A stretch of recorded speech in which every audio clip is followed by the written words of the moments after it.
লক্ষ্য করুন 2020 সালের তথ্য মতে বাংলাদেশের যে অর্থনীতি এটি হচ্ছে বিশ্বের 35তম বড় অর্থনীতির দেশ, যেটা 2035 সালে গিয়ে হবে বিশ্বের 25তম বড় অর্থনীতির দেশ।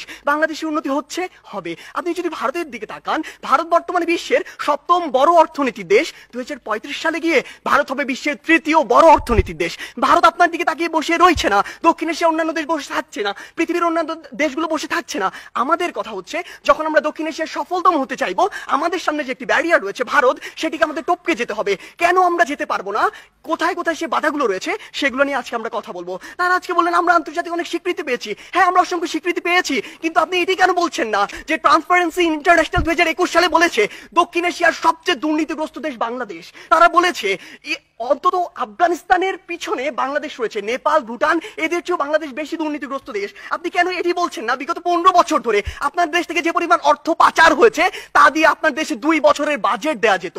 আমাদের সমস্যাগুলো এই জায়গায়। আপনি শিক্ষা নিয়ে কথা বলছেন, বাংলাদেশের শিক্ষা খাত যদি লক্ষ্য করুন, পৃথিবীর কোনো মধ্যম আয়ের দেশ, স্বল্পোন্নত দেশ কিংবা উন্নত দেশে জিডিপির মাত্র 2% শিক্ষা খাতে বরাদ্দ দেওয়া হয় না, বাংলাদেশে মাত্র 2% দেওয়া হয়। শুনে অবাক হবেন, এই 2%-এর অধিকাংশই চলে যায় আমাদের ওই শিক্ষক, কর্মকর্তা, কর্মচারীদের বেতন দিতে। আপনি যদি লক্ষ্য করুন যে আজকে কেন ভারত আপনার চেয়ে এগিয়ে থাকবে, আজকে এই পজিশন দাঁড়িয়ে পৃথিবীর যত মাল্টিন্যাশনাল কোম্পানি রয়েছে তাদের যদি একটি তালিকা করেন, সেরা 10টির অন্তত 9টি পাবেন যেখানে ভারতের যারা রয়েছে তারা সিইও, কিন্তু বাংলাদেশের একটিও পাননি, আগামী 10 বছরেও পাবেন না। এই ক্ষেত্রে গুরুত্বপূর্ণ কিছু কথা রয়েছে যেগুলো আপনারা উপেক্ষা করে যাচ্ছেন।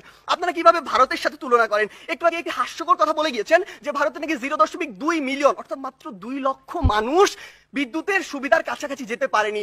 আপনি একবার চিন্তা করেছেন ভারতের জনসংখ্যা কত?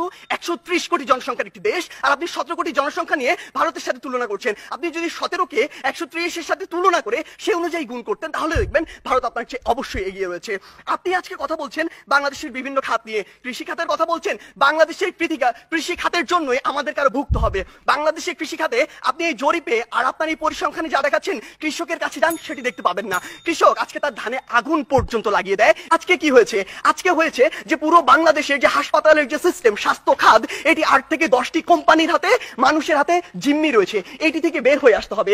আজকে আমাদের ঢাকা শহর কেন্দ্রিক সবকিছু সেন্ট্রালাইজড হয়ে গিয়েছে, এখান থেকে ডিসেন্ট্রালাইজ করতে হবে। ঢাকা শহর পৃথিবীর বসবাসের অনুপযোগী শহরদের মধ্যে অন্যতম। এই অন্যতম হওয়ার যে কারণটি, এই অন্যতম কারণটি হচ্ছে এটি। আমাদেরকে এই জায়গাগুলোতে কাজ করতে হবে। আপনি ডেল্টা প্লেনের কথা বলছেন, আপনি প্যারিস চুক্তির কথা বলছেন। এই প্যারিস চুক্তি থেকে যেমনটি ট্রাম্প করেছিল, যখন ইচ্ছা তাদের স্বার্থ থাকবে না, বের হয়ে যাবে। আপনাকে আপনাদের নিজের স্বার্থ দেখতে হবে। আপনি দেখবেন ওই কার্টাগোনা প্রোটোকল চালু হয়েছিল ঠিকই, যুক্তরাষ্ট্র মনে করেছে যে পরিমাণ কার্বন নিঃসরণের লিমিট দেওয়া হয়েছে সেটা তার পক্ষে মানা সম্ভব না, সে বের হয়ে গিয়েছে। তারা সেইটুকুই লক্ষ্য করবে। তাই মাননীয় বিচারক মন্ডলী, আমরা বিশ্বাস করি বাংলাদেশ অবশ্যই সফলতম একদিন রাষ্ট্র হবে, সেটি আমরা স্বপ্ন দেখি, কিন্তু 21 শতাব্দীর মধ্যে এটি সম্ভব নয়। যখন আমাদের সামনে ভারত রয়েছে, সম্ভব হবে যদি আমরা যে সীমাবদ্ধ ক্ষেত্রগুলো দেখিয়েছি সেগুলোতে কাজ করতে পারি।